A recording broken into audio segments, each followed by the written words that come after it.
صحیح بخاری حدیث نمبر 41۔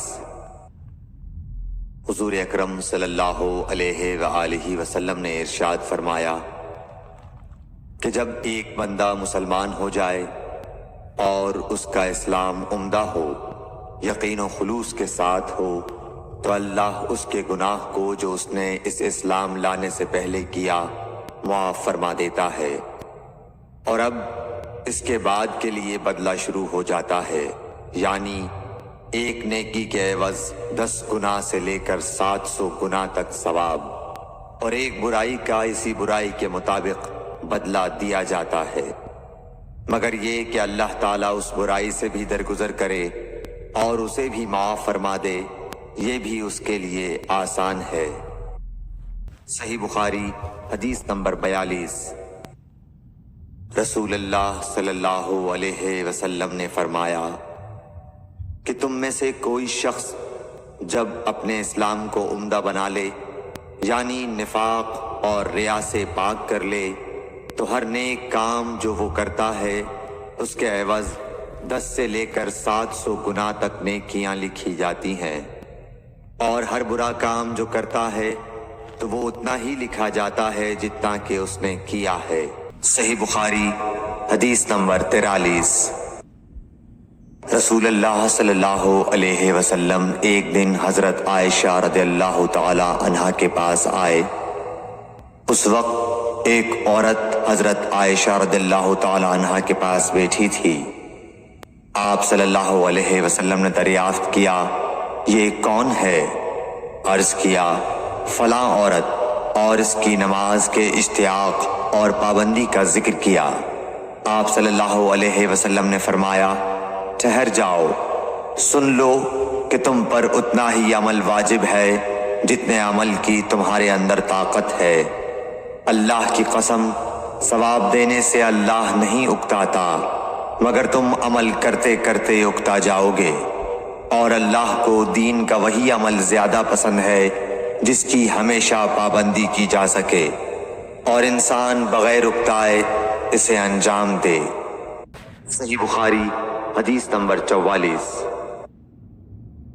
رسول اللہ صلی اللہ علیہ وسلم نے فرمایا، جس شخص نے لا الہ الا اللہ کہہ لیا اور اس کے دل میں جو برابر بھی ایمان ہے، تو وہ ایک نہ ایک دن دوزخ سے ضرور نکلے گا، اور دوزخ سے وہ شخص بھی ضرور نکلے گا جس نے کلمہ پڑھا اور اس کے دل میں گیہوں کے دانے برابر خیر ہے، اور دوزخ سے وہ بھی نکلے گا جس نے کلمہ پڑھا اور اس کے دل میں ایک ذرہ برابر بھی خیر ہے۔ صحیح بخاری حدیث نمبر 45۔ ایک یہودی نے حضرت عمر بن خطاب رضی اللہ تعالیٰ عنہ سے کہا کہ اے امیر المومنین، تمہاری کتاب قرآن میں ایک آیت ہے جسے تم پڑھتے ہو، اگر وہ ہم یہودیوں پر نازل ہوتی تو ہم اس کے نزول کے دن کو یوم عید بنا لیتے۔ آپ نے پوچھا، وہ کون سی آیت ہے؟ اس نے جواب دیا، سورہ مائدہ کی آیت کہ آج میں نے تمہارے دین کو مکمل کر دیا اور اپنی نعمت تم پر تمام کر دی اور تمہارے لیے دین اسلام پسند کیا۔ حضرت عمر رضی اللہ تعالی عنہ نے فرمایا کہ ہم اس دن اور اس مقام کو خوب جانتے ہیں۔ جب یہ آیت رسول اللہ صلی اللہ علیہ وسلم پر نازل ہوئی، اس وقت آپ صلی اللہ علیہ وسلم عرفات میں جمعے کے دن کھڑے ہوئے تھے۔ صحیح بخاری حدیث نمبر 46۔ طلحہ بن عبید اللہ کہتے تھے کہ نجد والوں میں سے ایک شخص حضرت صلی اللہ علیہ وسلم کے پاس آیا، سر پریشان یعنی بال بکھرے ہوئے تھے۔ ہم اس کی آواز کی بن بناہٹ سنتے تھے اور ہم سمجھ نہیں پا رہے تھے کہ وہ کیا کہہ رہا ہے، یہاں تک کہ وہ نزدیک آن پہنچا جب معلوم ہوا کہ وہ اسلام کے بارے میں پوچھ رہا ہے۔ حضرت صلی اللہ علیہ وسلم نے فرمایا کہ اسلام دن رات میں 5 نمازیں پڑھنا ہے۔ اس نے کہا، بس اس کے سوا تو اور کوئی نماز مجھ پر نہیں۔ آپ نے فرمایا، نہیں، مگر تو نفل پڑھے تو اور بات ہے۔ حضرت صلی اللہ علیہ وسلم نے فرمایا، اور رمضان کے روزے رکھنا۔ اس نے کہا اور تو کوئی روزہ مجھ پر نہیں ہے؟ آپ نے فرمایا نہیں، مگر تو نفل روزے رکھے تو اور بات ہے۔ طلحہ نے کہا اور حضرت صلی اللہ علیہ وسلم نے اس زکوٰۃ کا بیان کیا۔ وہ کہنے لگا کہ بس اور کوئی صدقہ مجھ پر نہیں ہے؟ آپ نے فرمایا نہیں، مگر یہ کہ تو نفل صدقہ دے تو اور بات ہے۔ پھر وہ شخص پیٹھ موڑ کر چلا گیا، یوں کہتا جاتا تھا قسم خدا کی میں نہ اس سے بڑھاؤں گا نہ گھٹاؤں گا۔ حضرت صلی اللہ علیہ وسلم نے فرمایا اگر یہ سچا ہے تو اپنی مراد کو پہنچ گیا۔ صحیح بخاری حدیث نمبر 47۔ حضرت صلی اللہ علیہ وسلم نے فرمایا جو کوئی ایمان رکھ کر اور ثواب کی نیت سے کسی مسلمان کے جنازے کے ساتھ جائے اور نماز اور دفن سے فراغت ہونے تک اس کے ساتھ رہے تو وہ 2 قیرات ثواب لے کر لوٹے گا۔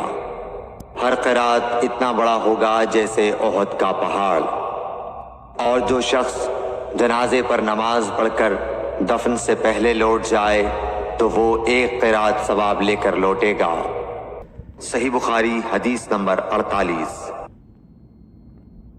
حضرت صلی اللہ علیہ وسلم نے فرمایا کہ مسلمان کو گالی دینے سے آدمی فاسق ہو جاتا ہے اور مسلمان سے لڑنا کفر ہے۔ صحیح بخاری حدیث نمبر 49۔ حضرت صلی اللہ علیہ وسلم اپنے حجرے سے نکلے، لوگوں کو شب قدر بتانا چاہتے تھے وہ کون سی رات ہے۔ اتنے میں 2 مسلمان آپس میں لڑ پڑے۔ آپ صلی اللہ علیہ وسلم نے فرمایا میں تو اس لیے باہر نکلا تھا کہ تم کو شب قدر بتلاؤں، اور فلاں فلاں آدمی لڑ پڑے تو وہ میرے دل سے اٹھا لی گئی، اور شاید اسی میں کچھ تمہاری بہتری ہو، تو اب ایسا کرو کہ شب قدر کو رمضان کی 27ویں، 29ویں اور 25ویں رات میں ڈھونڈا کرو۔ صحیح بخاری حدیث نمبر 50۔ ایک دن حضرت صلی اللہ علیہ وسلم لوگوں میں تشریف فرما تھے کہ آپ کے پاس ایک شخص آیا اور پوچھنے لگا کہ ایمان کسے کہتے ہیں۔ آپ صلی اللہ علیہ وسلم نے فرمایا کہ ایمان یہ ہے کہ تم اللہ پاک کے وجود اور اس کی وحدانیت پر ایمان لاؤ، اور اس کے فرشتوں کے وجود پر، اور اس اللہ کی ملاقات کے برحق ہونے پر، اور اس کے رسولوں کے برحق ہونے پر، اور مرنے کے بعد دوبارہ اٹھنے پر ایمان لاؤ۔ پھر اس نے پوچھا کہ اسلام کیا ہے؟ آپ صلی اللہ علیہ وسلم نے پھر جواب دیا کہ اسلام یہ ہے کہ تم خالص اللہ کی عبادت کرو اور اس کے ساتھ کسی کو شریک نہ بناؤ، اور نماز قائم کرو، اور زکوٰۃ فرض ادا کرو، اور رمضان کے روزے رکھو۔ پھر اس نے احسان کے متعلق پوچھا۔ آپ صلی اللہ علیہ وسلم نے فرمایا احسان یہ ہے کہ تم اللہ کی عبادت اس طرح کرو گویا تم اسے دیکھ رہے ہو۔ اگر یہ درجہ نہ حاصل ہو تو پھر یہ تو سمجھو کہ وہ تم کو دیکھ رہا ہے۔ پھر اس نے پوچھا کہ قیامت کب آئے گی؟ آپ صلی اللہ علیہ وسلم نے فرمایا کہ اس کے بارے میں جواب دینے والا پوچھنے والے سے کچھ زیادہ نہیں جانتا، البتہ میں تمہیں اس کی نشانیاں بتلا سکتا ہوں۔ وہ یہ ہیں کہ جب لونڈی اپنے آقا کو جنے گی، اور جب سیاہ اونٹوں کے چرانے والے دیہاتی لوگ ترقی کرتے کرتے مکانات کی تعمیر میں ایک دوسرے سے بازی لے جانے کی کوشش کریں گے، یاد رکھو قیامت کا علم ان 5 چیزوں میں ہے جن کو اللہ کے سوا کوئی نہیں جانتا۔ پھر آپ صلی اللہ علیہ وسلم نے یہ آیت پڑھی کہ اللہ ہی کو قیامت کا علم ہے کہ وہ کب ہوگی۔ پھر وہ پوچھنے والا پیٹھ پھیر کر جانے لگا۔ آپ نے فرمایا کہ اسے واپس بلا کر لاؤ۔ لوگ دوڑ پڑے مگر وہ کہیں نظر نہیں آیا۔ آپ صلی اللہ علیہ وسلم نے فرمایا کہ یہ جبرائیل علیہ السلام تھے جو لوگوں کو ان کا دین سکھانے آئے تھے۔